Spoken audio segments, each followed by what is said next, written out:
우리가 이렇게 함께하는 자리를 영원히 붙들어 놓을 수만 있다면 우리는 이대로 살아가면 참 좋을 것 같습니다. 그러나 여러분, 한 해를 돌아볼 때도 여러분 곁에 계신 분들이 그냥 곁에 있는 것이 아니라 하나님의 특별한 은혜요. 우리 찬양대도 저기 앉아 있는 것이 그냥 앉아 있는 것이 아니라 하나님의 특별한 은혜로 우리가 2부 예배를 통해서 함께 지금 예배하고 있습니다. 내년에는 우리 찬양대 개편을 통해서 방금 지휘하신 김명석 장로님께서는 이제 수요 예배만 지휘하시게 되는데, 오늘 지휘가 여러분 마지막 지휘였다는 것 생각할 때, 그리고 이 자리마다 너무나도 감사하게 깨닫는 것은 많은 지휘자들이 있지만 자신의 곡으로 작사 작곡해서 지휘하신 분들이 한국교회 몇이나 되겠습니까? 그런 분이 지휘를 하시고, 또 여기에 있는 우리 찬양 대원들도 내년에는 다른 예배로 또 섬기시는 분들도 있을 터인데, 이렇게 함께하는 것이 영원할 것 같지만 영원하지 않습니다. 우리 교회 한 해를 돌아볼 때도 함께 하셨던 분들이 또 하나님 나라 가신 분들도 있고요. 그래서 여러분 옆에 계신 분들이 소중합니다. 우리 한 해 동안 좋은 찬양으로 하나님께 영광 올리고, 우리 대신해서 우리와 함께 하나님께 찬양으로 영광 올린 우리 찬양대원들, 또 우리 김명석 장로님, 우리 반주자, 우리 모든 대원들 수고하셨다고 우리 한번 큰 박수 한번 하겠습니다. 자, 그리고 우리 옆에 계신 분들에게 함께 해주셔서 감사하다고, 제 곁에 앉아주셔서 감사합니다. 있을 때 잘하겠습니다. 이렇게 한번 인사해 주십시오. 오늘 찬양의 가사가 우리 장로님의 믿음의 고백이요, 이 마지막 이 지휘의 자리까지도 감사, 찬양, 은혜다, 이것을 고백하는 그 고백을 보면서 정말 모든 것이 하나님의 은혜구나, 이런 생각을 해보게 됩니다. 미국의 윌리엄 보덴이라는 사람이 있었습니다. 이 사람이 1904년에 고등학교를 졸업하는데요, 부모님이 큰 농장을 경영하셔서 고등학교 졸업할 때 이 농장을 이 윌리엄 보덴이라는 사람 명의로, 다시 말하면 고등학교 졸업하고 백만장자가 되었다는 거예요. 인생이 보장된 삶을 그렇게 살아갈 수 있는 금수저 중에 금수저로 그는 살아가고 있었습니다. 그래서 그 부유한 부모님이 세계 일주를 시키는데, 미국, 그리고 중동, 아시아, 유럽, 세계 곳곳을 여행하게 만들었습니다.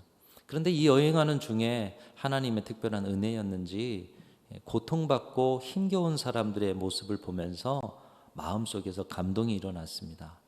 내게 주신 복음을 저들에게 전해야겠구나. 그래서 집으로 가는 중에 편지를 쓰는데, 나는 일생을 전도 사업에 바치겠습니다. 고통받는 자들에게 복음을 전하고 그들의 삶을 일깨우는 그런 삶을 살고 싶습니다. 이렇게 편지를 쓰면서 결심하면서 성경 뒷표주에 이런 글을 썼다고 합니다. 지체할 수 없음. 이 고난받는 자들을 보니까 이 사명 지체할 수 없다. 그래서 결단을 성경 뒤편에 지체할 수 없음. 이 고등학교를 졸업하고 나서 이분이 미국의 명문대학교 예일대학을 졸업합니다. 그러니까 명문대학을 졸업하니까 또 많은 곳에서 스카웃 제의가 오죠. 얼마나 큰 유혹이었겠어요. 내가 고등학교 졸업하고 여행하면서 그 결단했지만 지금 저 큰 회사에서, 저 많은 곳에서 나를 오라고 하는데, 그런데 그 많은 보장된 자리를 거절하고 전도자가 되는 길을 여전히 택하여서 결단합니다. 그리고 성경 뒤에 또 이렇게 씁니다. 후퇴 없음. 삶의 유혹이 있고 또 안정된 자리가 있어도 고난받는 자들을 향한 복음 전파, 내가 후퇴하지 않겠다. 그가 목회자가 되기 위해서 프린스턴 신학교에서 공부를 마칩니다. 그리고 중국의 회교도들을 전도하기 위해서 먼저 선교 훈련을 받는데, 이집트로 가서 선교 훈련을 받아요. 그런데 이집트에서 선교 훈련 중에 뇌수막염이 걸립니다. 그 병이 걸린 줄 알고 나서 한 달도 못 돼서 이 땅을 떠나게 되었다는 거예요. 많은 사람들이 말을 합니다. 그가 전도자가 되는 길 하나님의 뜻이 아니었던 거야. 그가 전도자가 되기 위해서 신학교를 가고 선교훈련을 받고 이 다 모두 헛된 일 아니었는가. 그러나 그의 성경 뒷장에 앞에서 썼던 두 가지 결심, 지체할 수 없음, 후퇴 없음, 그 다음에 밑에 한자가 더 써져 있었던 것을 보게 됩니다. 뭐냐? No regret, 후회가 없다. 내 인생이 여기에서 끝나도 후회가 없다라는 거예요. 비록 짧은 생에 꽃 피워보지도 못한 그의 선교의 사역이었지만 그는 후회가 없었다라는 거예요. 질병의 순간 마지막에 하나님을 위해서 달려보지는 못한 자신의 생애 마지막 쓴 그 결단의 고백의 글이 후회 없다. 사랑하는 성도 여러분, 2023년도도 여러분이 살아오시면서 하나님의 은혜로 살았을 터인데, 하나님의 은혜를 다 빼고 여러분이 사신 삶을 돌아볼 때 여러분의 삶은 후회스러운 삶이십니까? 후회 없는 삶이십니까? 저마다 우리가 주어진 일생을 살아가면서 어떤 분은 연수가 길고요, 어떤 분은 연수가 짧습니다. 근데 중요한 것은 연수가 길고 짧음이 중요한 것이 아니라 우리의 인생을 값 있게 보냈느냐, 후회스럽지 않게 보냈느냐, 이것이 중요하다라는 거예요. 세례 요한은 예수님이 오실 길을 예비한 복된 생애와 사명을 감당하는 사람이었어요. 그러나 그의 생애는 짧았어요. 그런데 모세는 120세를 살았어요. 험난한 그 지도자의 인생이었지만 보람된 인생, 그의 연수는 길었습니다. 짧고 긴 연수가 중요한 것이 아니라 하나님 앞에 그리고 자신 앞에 후회스럽지 않은 인생을 살아가는 것, 그것이 참 중요하다라는 것이죠.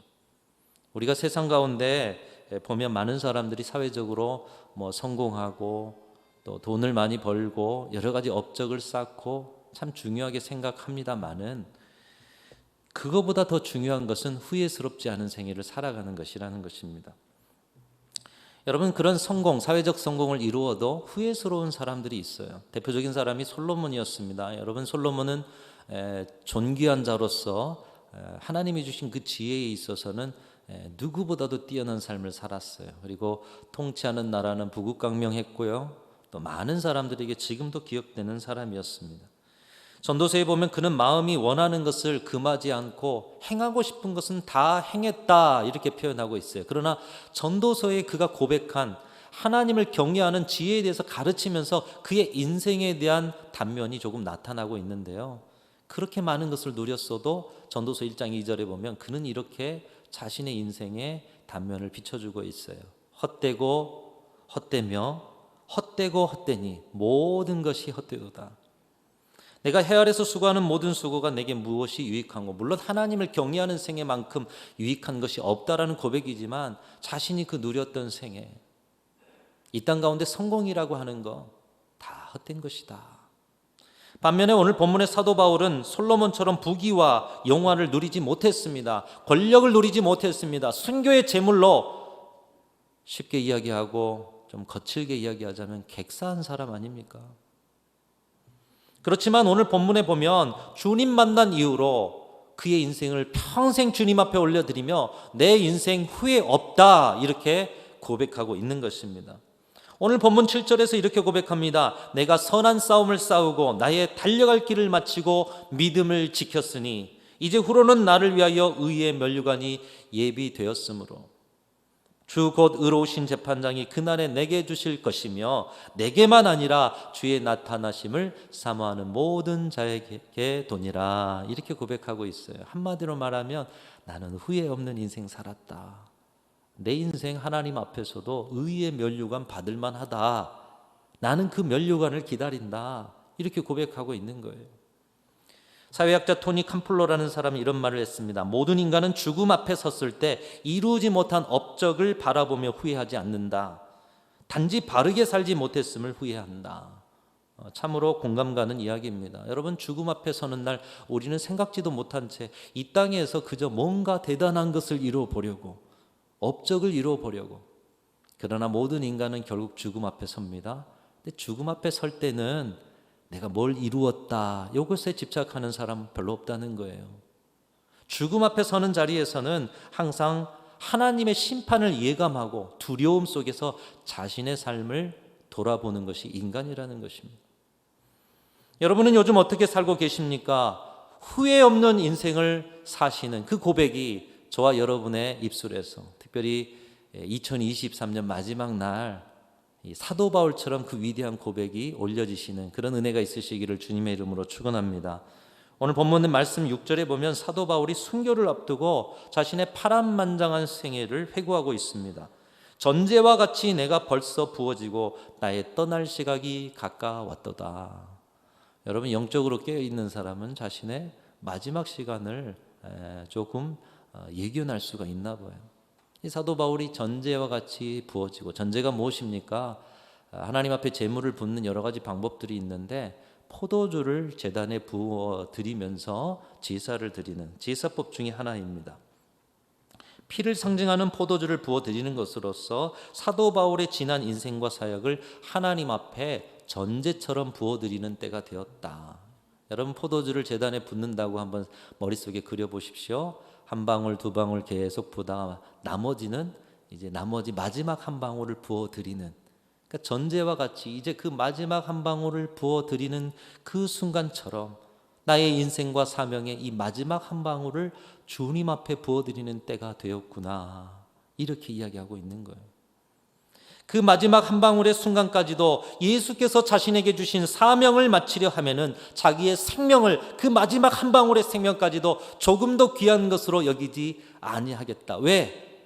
내가 예수께 받은 사명 감당하는 그것이 내 인생을 후회 없는 인생으로 만들어 왔기 때문에 나는 마지막까지 후회 없는 인생을 살겠다, 이렇게 고백하고 있는 것입니다.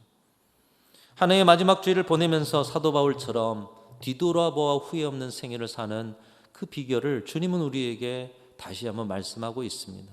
어쩌면 이미 여러분 다 알고 계시고 살아오셨고 또 이미 머릿속에서 가진 지식으로 누군가에게 교훈하셨던, 그러나 영원히 우리에게 기준이 되는 후회 없는 삶의 기준 세 가지를 오늘 본문에서 사도 바울을 통해서 가르쳐주고 있습니다.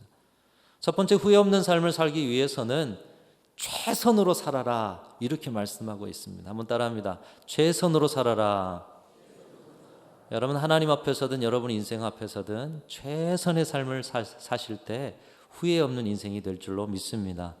이 런던 올림픽이 있었을 때 최근에 그때 어느 날 신문을 보게 되었는데 사진에 나온 이 세 컷의 사진을 보면서 참 인상 깊어서 다시 한번 생각이 되었습니다. 보통 올림픽 때 사진이 게시되는 것은 금메달을 따거나 뭔가 메달을 딴 사람들의 사진이 게시되지 않습니까?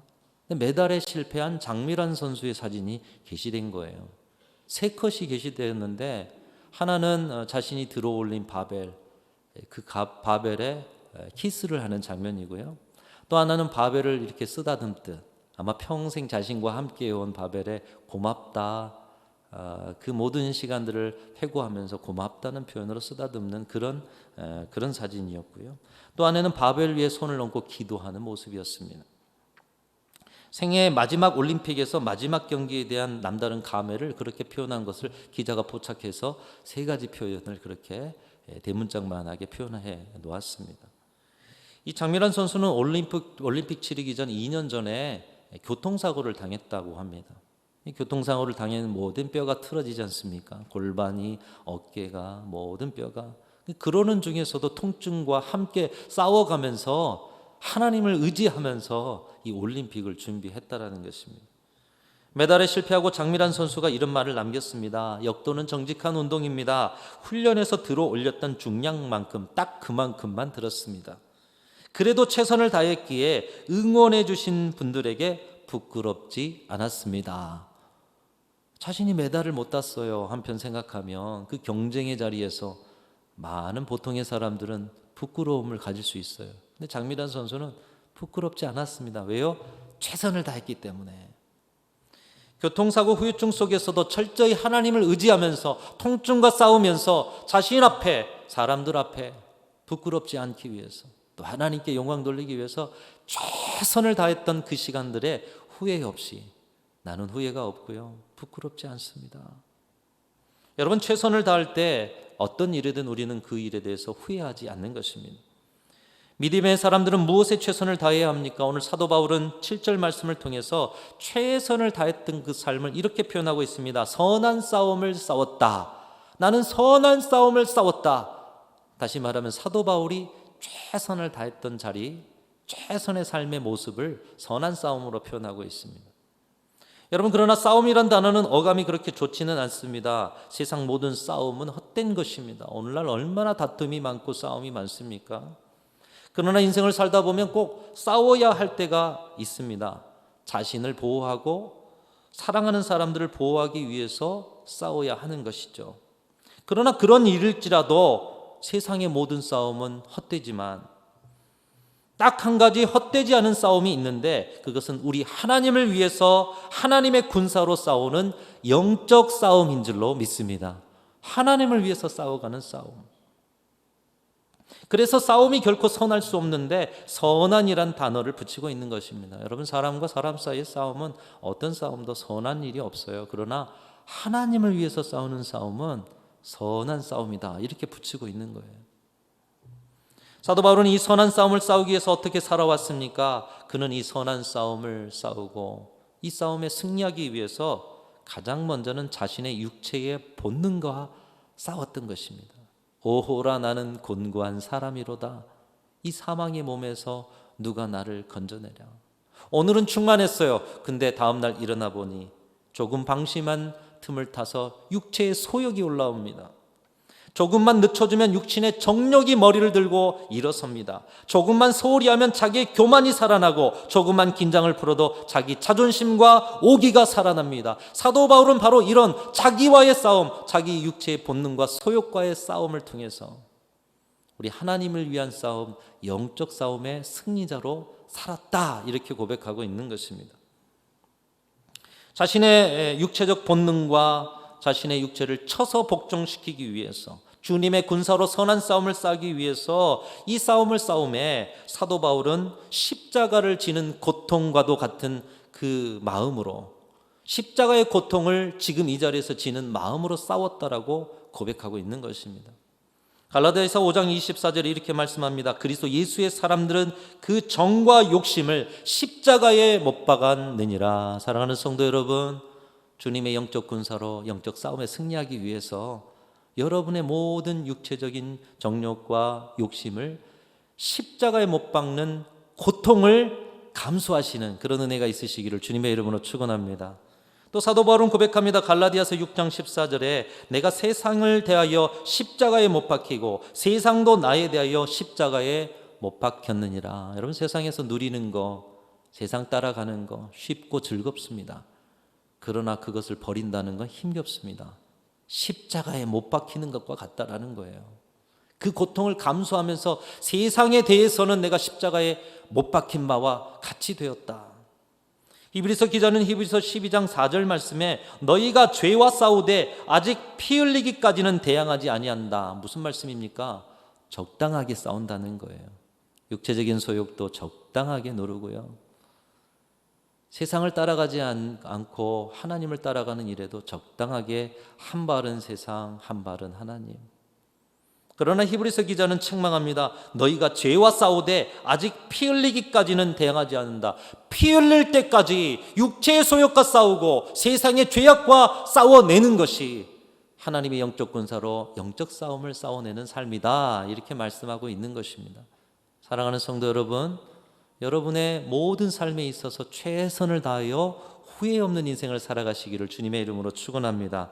그러나 그 싸움 가운데 무엇보다 우리가 온전하게 감당해야 할 싸움은 영적 싸움인 것을 알고, 오늘 그 영적 싸움의 승리에 있어서 가장 먼저는 여러분의 육체의 소욕을 이겨 싸우고 세상에 대하여 십자가에 못 박히시는 저와 여러분들이 되어질 때, 전제와 같이 이제 마지막 한 방울 남는 그 순간에 우리는 사도 바울처럼 내 인생 후회 없다, 내 인생 하나님께서 인정하시고 의의 면류관을 씌워주실 것이다.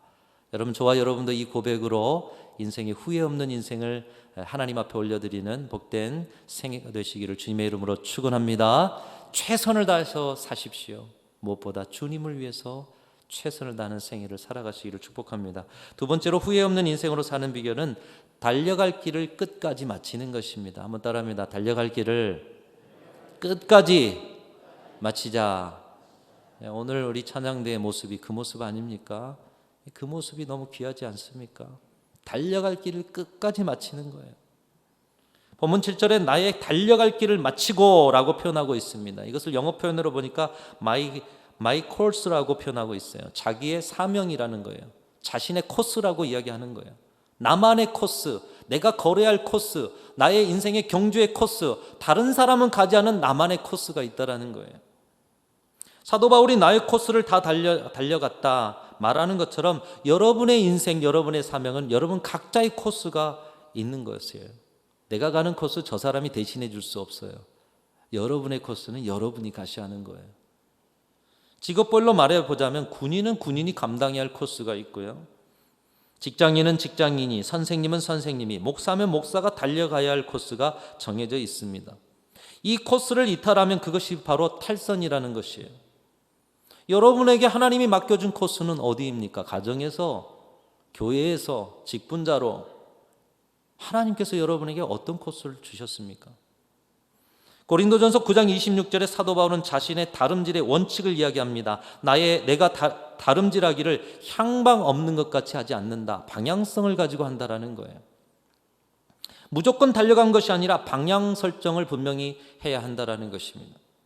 빌립보서 3장 14절에는 그 방향성을 가르쳐주고 있는데, 표대를 향하여 그리스도 예수 안에서 하나님이 위해서 부르신 부름의 상을 위해서 세상 가운데 인정받고 성공하고 안정스럽고 평안하고, 이게 우리 방향이 아니라 하나님 위해서 부르신 부름의 상, 이게 우리 신앙인들의 방향이요, 사명자들의 방향이다.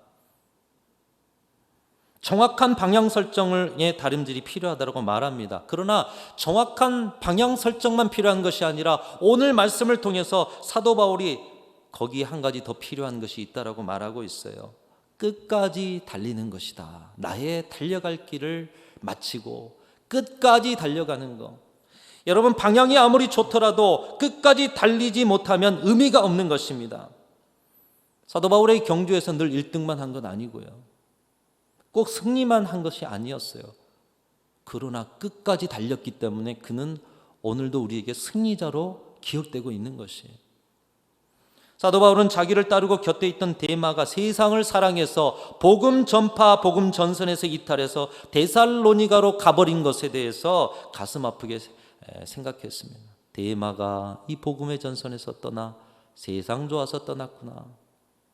갈라디아 교회가 복음의 신앙에서 이탈해서 율법주의로 돌아가 버림에 통탄해했습니다. 어떻게 세워진 교회인데, 자유를 위해서, 그리스도 안에서 자유를 위해서 부르심을 받았는데 너희 자유를 세상 사람과 똑같은 육체적인 소욕에 써버리는구나.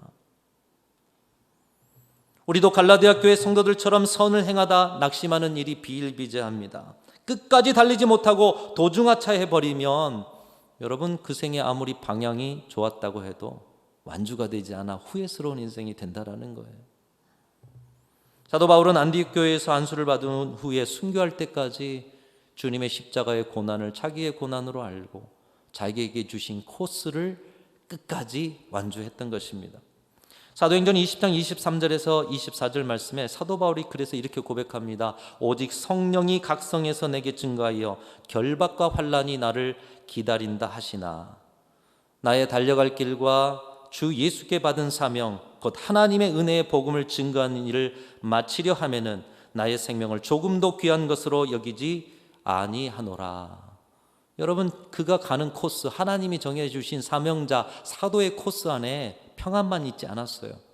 평안의 길을 열어주시니 내가 가겠다. 명예의 길을 열어주시니 내가 가겠다.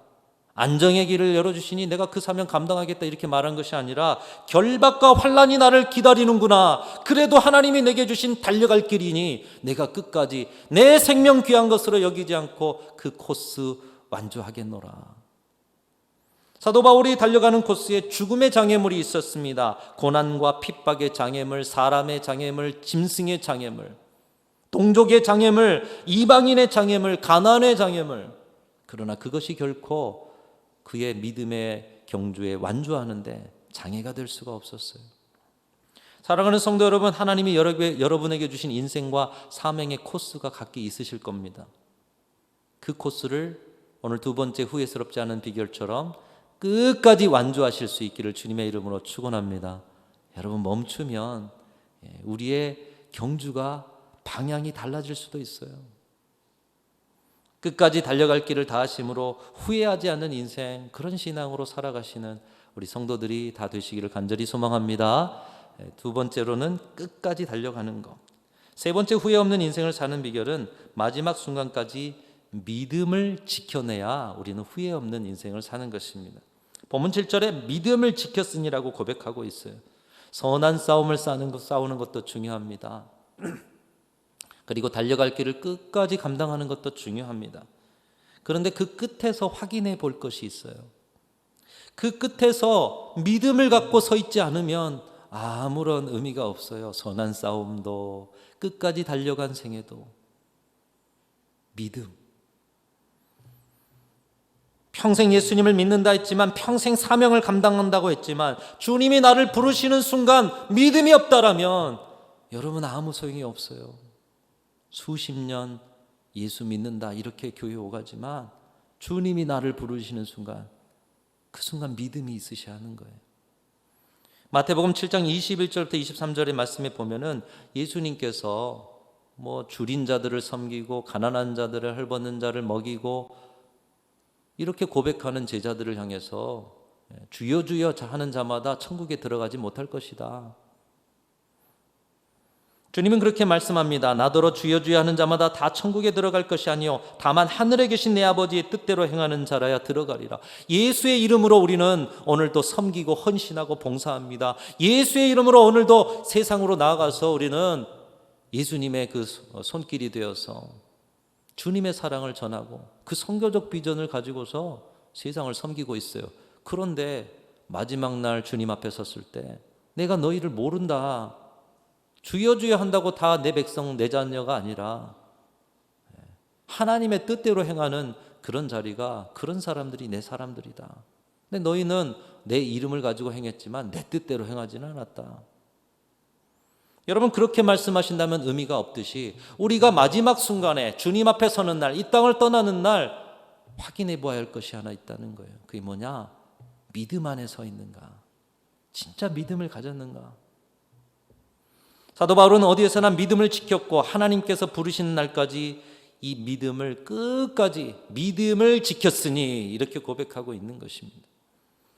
여러분이 잘 아시는 코미디언 가운데 김경태라는 분을 혹시 아실지 모르겠습니다. 이분은 장로님이라고 합니다. 김경태 장로님. 이분이 믿음이 너무나도 좋은 분이셨고요. 그 믿음이 하나님이 이 땅에서 그분을 부르실 때 나타났다고 합니다. 이분이 당신이 세상을 떠날 것을 미리 알고 있었는데 여러 조짐이 오늘 사도 바울과 같은 그런 전제와 같이 부어지는 그런 영적인 게임이 있었나 봅니다. 그래서 하나님이 나를 부르실 때가 가까웠구나. 그러자 생애를 돌아보면서 하나님께서 항상 나를 최선의 길로 인도하셨으니 오늘 내가 죽는 것도 내 인생의 최선의 길로 주신 것이다. 이런 믿음의 고백을 하는 거예요. 여러분, 여러분의 인생에 어떤 일이 있어도 하나님이 여러분에게 최선의 것을 주시는 분으로 믿을 때 그 모든 것은 하나님의 은혜임이 감사로 고백되어지는 줄로 믿습니다. 그래서 이분이 이제 하나님 나를 부르실 때가 됐어요. 오늘 나를 부르신 거 하루, 이틀, 한 달, 1년 더 살고 싶지만 오늘 나를 부르심이 하나님께서 최선의 것으로 주시는구나. 연예인이었기 때문에 옷이 많았다고 합니다. 한 번도 입어보지 않은 옷도 있고요. 그런데 가난한 자들에게 다 나눠주고 평소에 자신이 잘 입었던 그 옷 한 가지, 내가 죽으면 이 옷 입혀서 장례를 치러줘라. 그리고 장례식 순서를 다 짭니다. 누가 설교를 해주셨으면 좋겠고, 누가 무엇을 하고, 절대 상복을 입지 말고 이렇게 저렇게 천국의 환송을 잘 해달라. 그러면서 자녀들을 위해서 하나하나 기도합니다. 그리고 마지막으로 목사인 사유를 위해서 이 말씀 저 말씀으로 기도하다가 숨이 차서 마지막 순간에는 하나님께 영광 하다가 돌아가셨다고 합니다. 이것이 하나님 나라의 소망 있는 분의 모습입니다. 자신의 인생에 후회 없는 인생 되기 위해서 끝까지 무엇을 붙들어야 하는지 이분의 생애가 보여주는 거예요. 여러분, 끝까지 여러분의 마지막 호흡까지 믿음을 담으실 수 있는 귀한 성도들이 되시기를 축복합니다. 믿음을 붙드세요. 오늘도 2023년 마지막 날 다 내려놓고, 이것 내려놓고 저것 내려놓고 마지막에 뭐가 남는가? 믿음을 내가 붙들고 살아왔는가? 사랑하는 성도 여러분, 2023년 후회가 없는 한 해를 보내셨습니까? 후회가 없는 생애를 주님은 오늘도 이미 알고 있는 사실이지만 다시 새겨주시면서 우리에게 후회 없는 생애를 살으라 명령하고 계십니다. 먼저는 최선의 삶을 사십시오. 무엇보다 영적인 선한 싸움을 싸우는 데 있어서 최선을 다하셔서 후회 없는 생애가 되시기를 축복합니다. 두 번째로는 끝까지 완주하십시오. 오늘이 끝이 아닙니다. 남은 생애가 있어요. 그러면 그 순간까지도 끝까지 여러분에게 주신 코스를 완주하실 수 있기를 축복합니다. 그리고 마지막 순간까지 믿음을 붙잡으실 수 있는 저와 여러분들이 되시기를 축복합니다. 그러할 때 우리는 후회 없는 생애를 살아가게 될 줄로 믿습니다. 여러분, 이것이 왜 후회 없는 생애일까 생각해 보니 우리 하나님이 후회가 없으시기 때문에, 우리 하나님이 우리에게 주시는 은혜가 바로 이것이기 때문에, 우리 하나님은 우리를 향해서 오늘 또 최선을 다하십니다. 우리 하나님은 오늘 또 우리를 향해서 끝까지 사랑하십니다. 우리 하나님은 오늘 또 우리를 향한 신뢰와 사랑을 여전히 부어주고 계셔요. 그 하나님은 우리의 인생을 향해 후회가 없으시도다. 하나님이 후회가 없으시니 우리도 그 하나님 닮아 살아간다면 후회 없는 생애를 살지 않겠습니까? 저와 여러분의 남은 생애가 이 후회 없는 생애가 되어서 주님 앞에 서는 날 이 사도 바울처럼 의의 면류관을 받아 누리며 그 어떤 자리에서도 담대하게 나는 후회 없는 인생 살았다 고백하는 귀한 성도들이 다 되실 수 있기를 주님의 이름으로 축복합니다. 하나님 아버지, 진정 주님 앞에서, 우리 자신 앞에서 후회 없는 생애를 살기를 원합니다. 성령께서 늘 깨우쳐 주셔서 최선을 다하여 살게 하여 주시며 끝까지 감당하게 하여 주시며 믿음 안에서 살아감으로 진정 후회 없는 주님의 일꾼 되게 하여 주옵소서. 한 해 동안 인도하심을 감사하며 다가오는 새해를 바라보면서 다시 한번 이 결단 올려드리는 우리 교회와 성도들 되게 하여 주옵소서. 예수님의 이름으로 간절히 기도하옵나이다. 아멘.